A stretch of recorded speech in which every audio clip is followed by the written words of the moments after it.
ও ভাই, আপনি কি রড নিয়ে আইছেন? ওই রড দিয়ে কি ছাদ ঢালাই দেওয়া যায়? কেন, রডের সমস্যা কি? আমি তো ভালো রডই নিয়ে আইছি। আরে ওগুলো তো কম দামি রড। এই নন গ্রেড রড দিয়ে কাজ করালে তো বাড়ির কাজ ভালো হবে না। কিটা কইছে এটা কম দামি রড? আপনি যেভাবে কইছিলেন যে ভালো রড 85 থেকে 90 টাকা কেজি রাখবে, এই রডের কেজিও তো 90 টাকা রাখিছে। কেন এই নন গ্রেড রডের দাম 90 টাকা কেজি রাখবে কেন? এই রড কাদ্দারেতে আনছেন? আনছি তো আমার এক বন্ধুর দোকানেতে।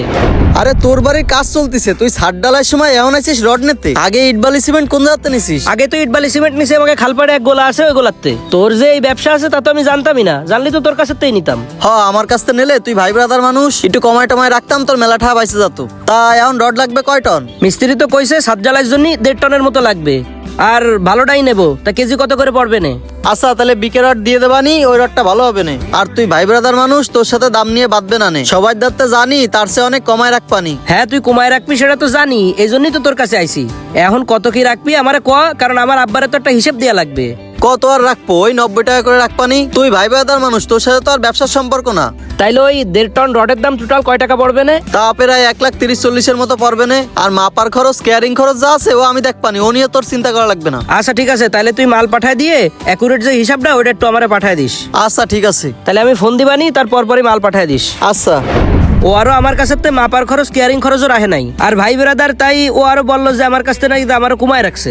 দাম কম রাখছে তাই না? গ্রেডিং মালের কেজি হচ্ছে 90 থেকে 92 টাকা, আর নন গ্রেড মালের কেজি হচ্ছে 80 থেকে 82 টাকা। অত আপনার কাছে গ্রেড মালের দাম রেখে নন গ্রেড মাল ধরাই দিছে। কি করছেন? ও বন্ধু ভালো কথা কয়ে আমার এরম মারাটা দিয়ে দিল। তাইলে যেই রড আনিছি এই দিয়ে এখন ডালের কাজ করা যাবে না? এই রড দিয়ে কাজ করালে কাজ ভালো হবে না, আর মানুষ তো আর বারবার বাড়ির কাজ করে না, তাই ভালো মাল দিয়েই কাজ করানো উচিত। ঠিক আছে, তাহলে আপনি আমার সাথে চলেন, ওর সাথে সামনাসামনি কথা কব আসেন। আচ্ছা চলেন। আবুল সাহেবের ওই মালগুলা কি রেডি করা হয়েছে? লেবাররা রেডি করতেছে। আর শোনেন ভাই, গোডাউনেতে কিছু রড পড়ে আছে, একজনের সাথে কথা হয়েছে ওই নন গ্রেডের মালগুলো কম দামে বিক্রি কইরা টাকাগুলো বের করে ফেলবো। ওই নন গ্রেড মালগুলো তোমার আর কম দামে বেচা লাগবে না, ও মালগুলো আমি গ্রেড মালের দামেই বেচে দিছি। কি করছেন ভাই? 4-5 মাস ধরে গোডাউনে পড়েছিল, কেউ নিচ্ছিল না, তাইলে ওই মাল আপনি কেমনে গ্রেডের দামে বিক্রি করলেন? আরে আমার এক ভাই ব্রাদার আইছিল মাল কিনতে, ও তো আর অত যাচাই বাছাই করবে না, আমি যা কব তাই বিশ্বাস করবে, তাই ওরে ভজাই দিছি। ভাই আপনি আসলে একটা জিনিস, আপনার কাছ থেকে আমার ব্যবসা শেখা লাগবে। ব্যবসা পরে শিখিস, আগে আবুল সাহেবের মালগুলো পাঠানোর ব্যবস্থা কর। ঠিক আছে ভাই, যাচ্ছি, মাল গোছানো হলে আমি পাঠিয়ে দিচ্ছি। আসেন আসেন, এই যে দেন, এই জায়গাতেই রড নিয়েছিলাম।